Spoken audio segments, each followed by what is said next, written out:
In this video, I want to talk about a teeter-totter, and it's not a good teeter-totter. One side of the teeter-totter is laziness, and the opposite side is impatience. So I want to kind of talk a little bit about both of them and what I see in my clients. One of them is coming up a lot more in my clients lately, and there's a lot of patterns when I start recognizing things. It's not just a few people, it's like more than a few people around the world. So this might be really important for you if you ever struggle with laziness or impatience on the other side. You're going to want to watch this video, and it's going to be really exciting, so stay tuned.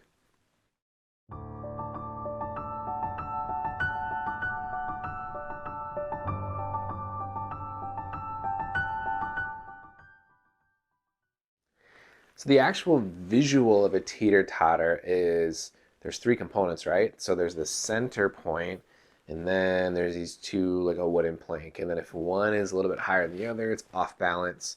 And where is the safest, where is the least moving solid part of a teeter-totter? Of course, in the center and balanced. So for this particular analogy, this metaphor for coaching is going to be, I'm going to use some words, and they're very descriptive words. You can fill in the blank or you can put whatever meaning to it that you want, but these are the words that I'm going to choose to use today. So in the center of the teeter-totter, I'm going to call that God flow. Being in the moment, being in the present moment, flowing. On this side of laziness, I'm going to just use the D word. So you can, again, bubble up, put some angels around, but I'm going to use the word demon. So there's a particular demon for every negative emotion. I don't know if you knew that, but it's true. So it could be fear, could be laziness, could be procrastination, could be sadness. Of course, all those emotions I listed do not have to be negative. People can be sadness and it could be a positive thing. People can have anger and it could be a positive thing. But there's a positive and negative side of every emotion. Even love can be a negative side if it's not truly love, if it's pleasure or conditional love. So I'm going to use the words because this is what the video is about. So for laziness, there's a particular demon that governs it, and it tries to find entry points in people. The other side of the teeter-totter is impatience. This is a little bit for drifters, and this is for more higher performers. And I want to differentiate and I want to talk about it because I don't want you to get caught up in the trap of either one. Let us start talking about laziness. So the lazy demon wants you to slow down. It wants you to take it easy all the time. It wants you to just don't do that. It also wants you to push the snooze button many times, over and over, indefinitely. It wants you to be distracted. Well, what's this? What's over there? What's over there? It wants you to feel overwhelmed, and ultimately wants you to be what's called a drifter in life. A drifter is somebody who floats through life, essentially using life as a pinball game, and they're getting hit around. They're going with the flow of life, but not actually. It's not necessarily the flow, God flow of life. It's the flow of life of being pushed in circumstances without having a clear, definite purpose or definite direction that they want to head in. So they become drifters. These people who are drifters do not get traction in their life. They do not really achieve. They do not perform. They do not fulfill their life's purpose. There's generally excuses or reasons. So this particular demon wants to, it governs that. It wants these for you. So that's why you got to shut them down if you want to grow. Now there's a different demon that governs impatience. Again, this is more for drifters, and I'll give you a different word in a second. But this particular demon wants you to speed up. Go faster. You're not doing fast enough. Okay, go faster, go faster. It wants you to take it all on yourself.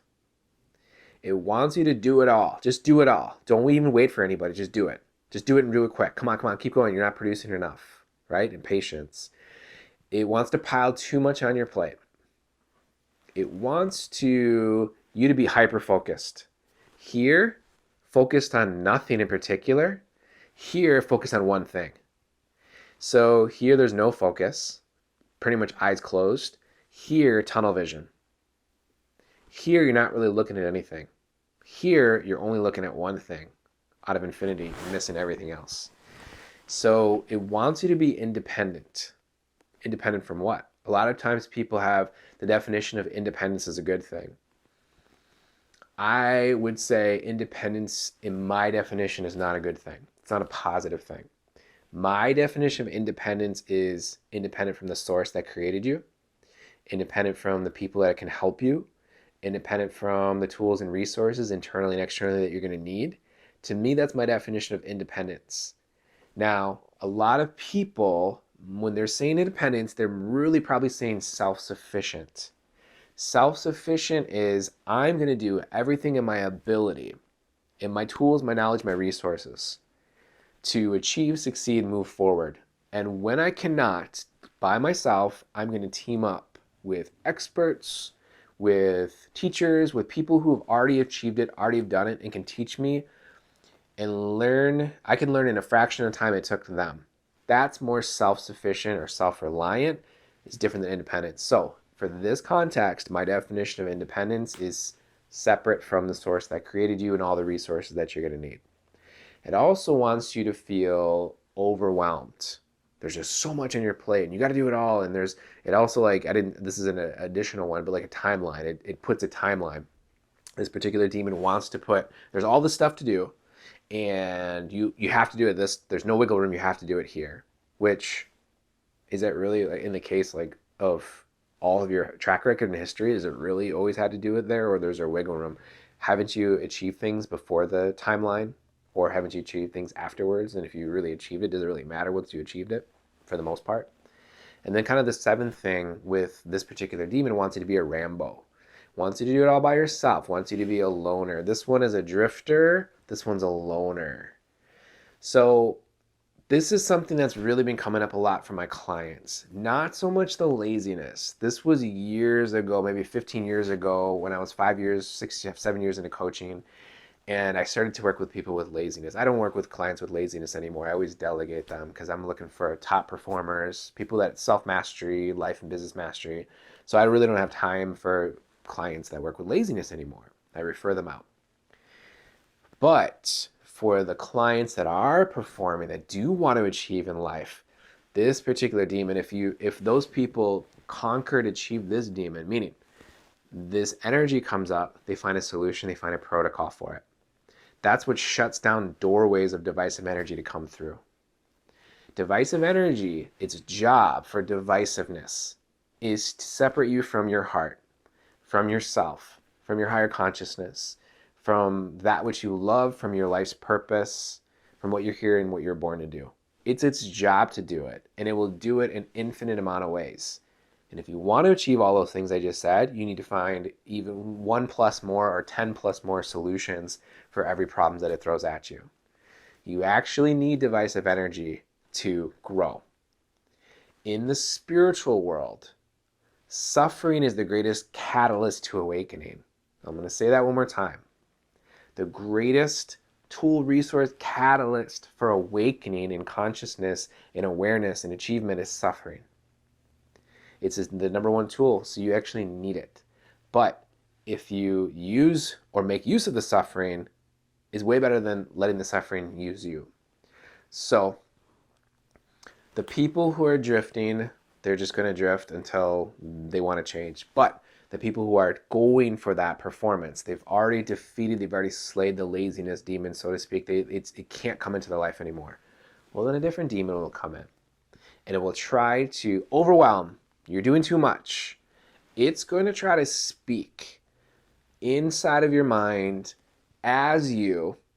And the majority of the time, I would say over 58% of the time, if you actually have developed a sensory acuity and intuition enough to actually turn inside, bring your focus and attention on whatever that voice is, and answer this question. So many times, tens of thousands of times I've asked my clients, is that voice you?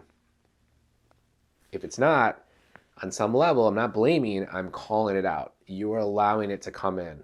And would you like to partner up together to shut down that doorway once and for all? So demons or divisive energies want to get between you and your higher consciousness, you and God, you and your infinite intelligence, you and your inner child, you and your intuition, you and your true self. So what are the solutions for it? With laziness, get off your butt, get some discipline. Who cares about motivation? Motivation is conditional. It's conditional to an emotional state, but discipline really kills laziness. For this overwhelm, this impatience is disassociating from it, well, recognizing that it's there, but having the divine, having your angels, having your internal guidance go in between you and it, asking it to fill you up, asking it to fill it up, asking the light to fill you up, surround you, between you and it, inside of it, surrounding it. So if you do that, if you're aware, you actually can start to be more productive. You write things down. You have to have like a daily task list and you check it off. Doesn't matter if it's physically on paper, doesn't matter if it's on your phone. You need to have a structured game plan for your day.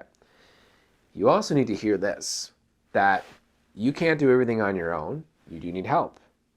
No human being was designed to do everything on their own. You also need to hear that things are going to happen in the time it takes to happen. And what use is it to you to procrastinate or to be overwhelmed or to be anxious about something, wasteful of time, rather than actually doing this something, being in the God flow and listening? You need to surround yourself with really good people to help you be able to see these things. You ideally need to be surrounding yourself with people who are better than you at this particular thing. So you actually can see, can put you checks and balances, but also restructure and recenter you. So again, for the laziness, it's going to want you to get you to drift. Discipline is ultimately the solution. And over here, it's structure, but external processing with people who can really help you. Whether you get an easel board and you write your ideas or that, or you watch this video and you answer these questions, which is this voice yours? What direction is this coming from? Is it inside or outside of you? In your head, front, left, back, right, up, down? All these things, if you actually develop enough awareness, and that's where someone like myself, when coaching comes in, when I team up with my clients, we find this out. But then what are we going to do about it? You need to put resources in between the problems. Otherwise, you won't move forward. So I just feel it's really important to watch this video for the lazy, people who struggle with that laziness, energy, vibration, and for people who have that impatience, that you're not doing good enough, you're not achieving enough, you're not going fast enough, because either one energy wants you to go slower or faster than the God flow, than being practical, than breathing, than being structured, than doing as much achievement and success as you can today, during this day, knowing that you are still human, you are a person too. You do need time off. You do need time away. You do need to rest. You do need to play. So a lot of information in this video, but I do hope it helps. And I want to just call it out, your attention and your awareness to these energies that are going to try to be upset with them, to try to resist them, to try to change it, does nothing. Literally the best solution is to give it 0%. That is a skill and resource though, to be able to develop that. But who cares about those voices? What about your voice? And what's more important, your voice, which is really, really important. If it's really your voice, not the ego, not the collective unconsciousness thoughts, but it's just really important to reevaluate, to give yourself a break, but also kick it up into higher gear in certain ways and structure out your days in other ways. So thank you for watching this video. Sending a lot of lights, a lot of blessings, a lot of support and energy your way to be able to break through all these obstacles, because that's what I'm here to do for myself and for the people in my life. I call them my people. My people are the people who are in my life, that we are teaming up and we are both working towards doing what we're here to do. So thank you for watching this video, and I'm looking forward to seeing you in the next one.